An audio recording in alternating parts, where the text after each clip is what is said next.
Tenggelam dalam penyesalan. Hai, namaku Adeline. Aku adalah seorang siswi kelas 3 SMP. Aku anak sulung dari 3 bersaudara. Hobiku adalah menyanyi dan menulis diary. Di sini, aku akan menceritakan suatu pengalaman yang sampai saat ini masih aku sesali. Dulu, aku memiliki seorang teman laki-laki bernama Daniel.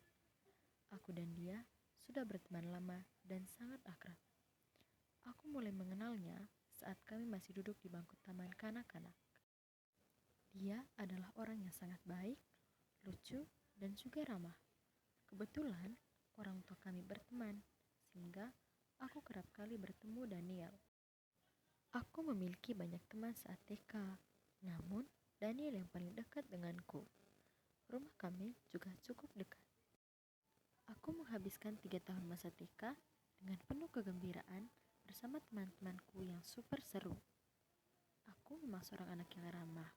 Itulah sebabnya aku cepat beradaptasi dengan lingkungan sekitarku dan memiliki banyak teman. Saat hari perpisahan dengan guru dan teman-teman TK, aku bertanya kepada Daniel. Daniel, di mana kamu akan bersekolah? Aku akan bersekolah di SD Tunas Bangsa, karena itu sangat dekat dengan rumahku, jawabnya.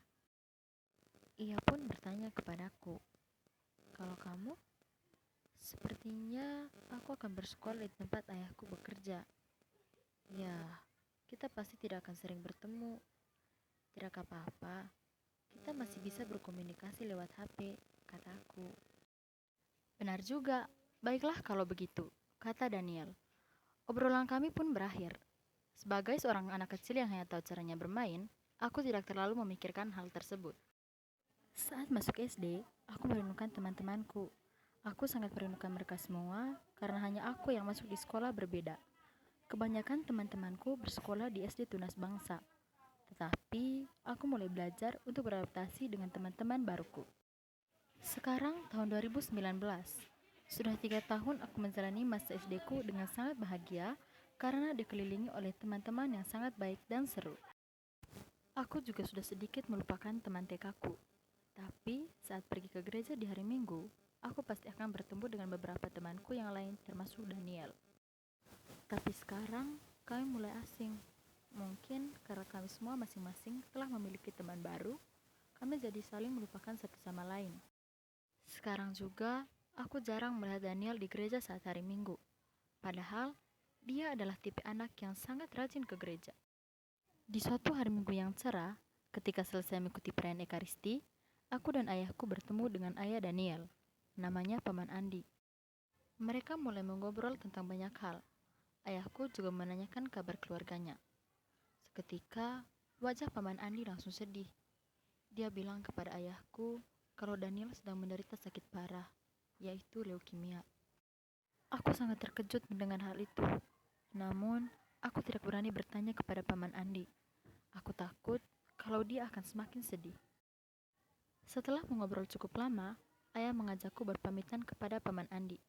Setelahnya, kami pun pulang. Di rumah, aku kepikiran Daniel.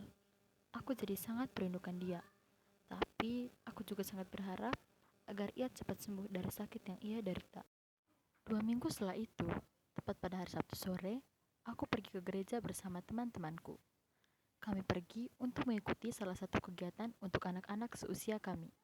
Di situ, aku melihat Daniel. Aku pun bertanya kepada salah seorang temanku, namanya Shania. Apakah Daniel sudah sembuh? Tanyaku.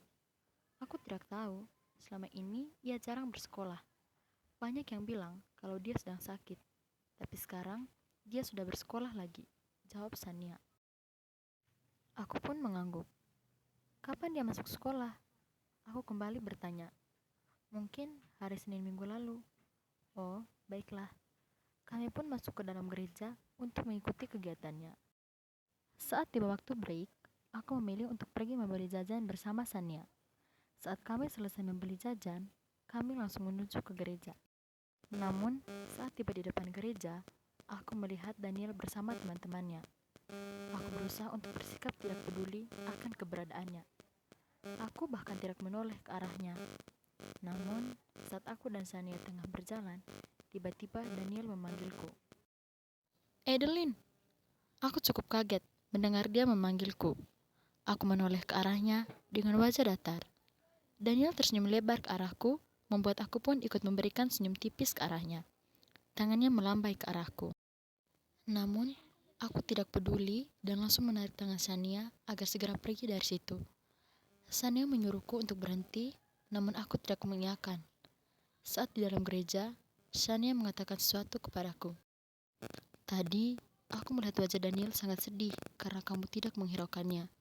Biarkan saja, aku juga tidak peduli akan hal itu, kataku.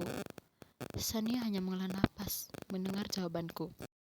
1 bulan kemudian, tepat pada tanggal 20 Juni 2019, di pagi yang cerah, aku bangun tidur dan langsung merapikan tempat tidurku.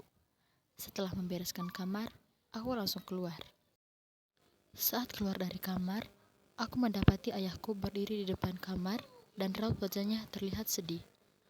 Ayah langsung menghampiriku dan dengan menarik napas panjang, ia berkata, "Kak, ayah baru saja mendapat kabar bahwa Daniel telah meninggal di rumah sakit pagi ini." Aku seketika membeku mendengar perkataan ayah. Kakiku terasa lemas dan aku jatuh terduduk di lantai seraya memegang kedua lututku. Seketika tangisanku pecah dan aku menangis sejadi-jadinya. Ayah pun langsung memeluk dan berusaha menenangkanku. Setelahnya, aku pun mulai tenang dan ayah menyuruhku untuk beristirahat di kamar sebab wajahku terlihat sangat pucat. Aku berkata kepada ayahku bahwa aku ingin melihat wajah Daniel untuk terakhir kalinya. Ayah bilang dia akan mengantarku setelah semua pekerjaannya telah selesai. Aku pun mengiyakan ucapannya. Lalu, aku masuk ke kamarku dan berbaring di kasur. Aku kembali menangis saat bayangan wajah Daniel terlintas di kepalaku. Karena terlalu lama menangis, aku pun mengantuk dan akhirnya tertidur.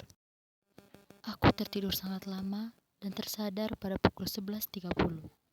Ternyata cuaca sedang hujan sehingga udara terasa sangat dingin.